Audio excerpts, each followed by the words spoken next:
ওই বুঝি এসেছে আমার সংকীর্তনের গৌরহরি। তাই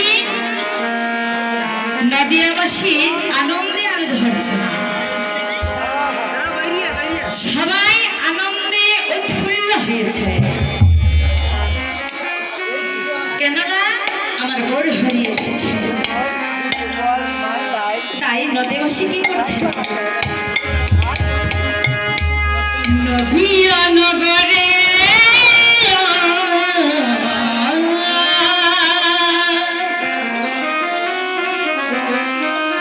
নদিয়া নগরে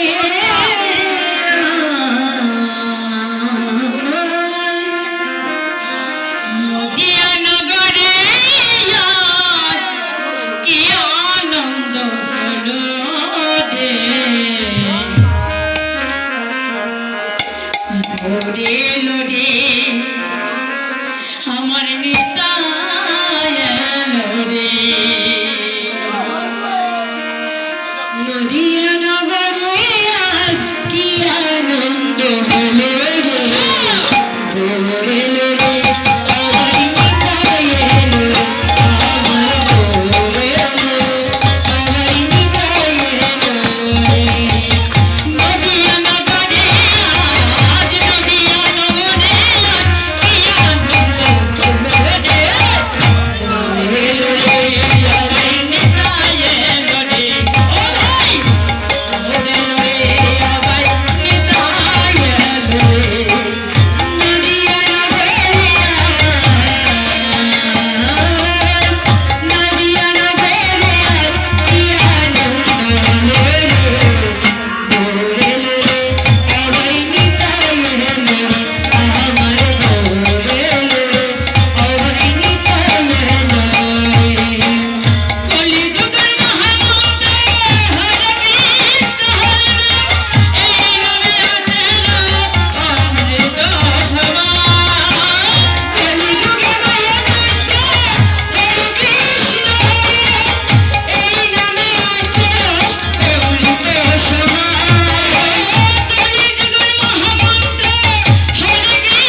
শ্রীবাসের কিন্তু পুত্র মারা গিয়েছে। অন্দর মহলে শ্রীবাসের পুত্র মারা গিয়েছিল, আর বহির্ভাগে আমার গৌরহরি ভক্তবৃন্দ সমবেত হয়ে হরিনাম করছিল। যদি আমাদের কেউ মারা যায় তাহলে কি করি? বলি ও বাড়িতে যাবে না, গেলে কি স্নান করতে হয়, তাই না? কিন্তু আমার গৌরহরি তো ও কথা বলিনি। আমার গৌরহরি ভক্তবৃন্দ সঙ্গে নিয়ে হরিনাম করেছিল। তাহলে কি দোষ আছে বাবা এই মহামন্ত্র হরিনামে? দোষ আছে? যদি কোনো দোষ থাকতো তাহলে যখন আমাদের কেউ মারা যায়, যখন সব দেহটা সৎকার্যের জন্য নিয়ে যাওয়া হয়, তখন কি ঢাকঢোল বাজে নাকি সানাই বাজে নাকি অর্কেস্ট্রাল বাজে? কি বাবা আপনারা বলুন? অর্কেস্ট্রাল বাজে? অর্কেস্ট্রালও বাজে না, ঢাকঢোলও বাজে না, সানাইও বাজে না, বাজে কি বাবা? এই আমার মহাপ্রভুর মাটির মৃদঙ্গ, তাই না? আর কি যায় বাবা? সবাই মিলে নয়নের জল ফেলে কেঁদে কেঁদে হরিনাম সঙ্গে দিতে নিতাই গৌর হরি। তাহলে তাহলে আপনারা বলুন, হরিনামে কি কোনো দোষ আছে? হরিনাম মুখে উচ্চারণ করতে কোনো দোষ আছে? ছোট বড় ধনী করে উঁচু নিচু কোনো ভেদাভেদ নেই। আমার গৌরহরি এই হরিনাম দিতে কি বাবা ছোট বড় সবার হাতে পায়ে ধরেছে। এই হরিনাম করতে কোনো বাধা কোনো বিপত্তি নেই। আর অসুচি মনে সূচি হয় শ্রীবাসের আঙ্গিনায় যায়। তাই মহাজন ভাব দিয়ে বলছে, আয় ভাই দেখে যা সোনার নদী, আয় রে আয় ভাই দেখে যা সোনার নদী, আয় ভাই দেখে যা সোনার নদী। আগে বলেছি বাবা এই হরিনামের কোনো বাধা নেই। এই হরিনাম হচ্ছে বাবা যত আনন্দ করি ফুর্তি করি যাই করি না কেন সঙ্গের সাথে কি বাবা কেউ এই হরিনাম। তাই সবাই মিলে হাতে করতালি দিয়ে একবার এই হরিনাম করলে বাবা শাশ্বতের সম্বল ভালো হবে, খারাপ হবে না। আমার মতো যারা আছেন যেদিন সময় আসবে সেদিন বুঝতে পারবে, সেদিন বুঝবে। যেদিন ও বোনটা বলে গিয়েছিল হরিনাম শাশ্বতের সম্বল, আর আমার কাকা যেটারা তো তারা তো জানে।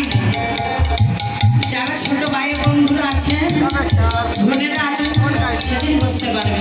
তাই সবাই মিলে এই হরিবাসরে এসে শ্রীবাস আঙ্গিনার মাঝে এসে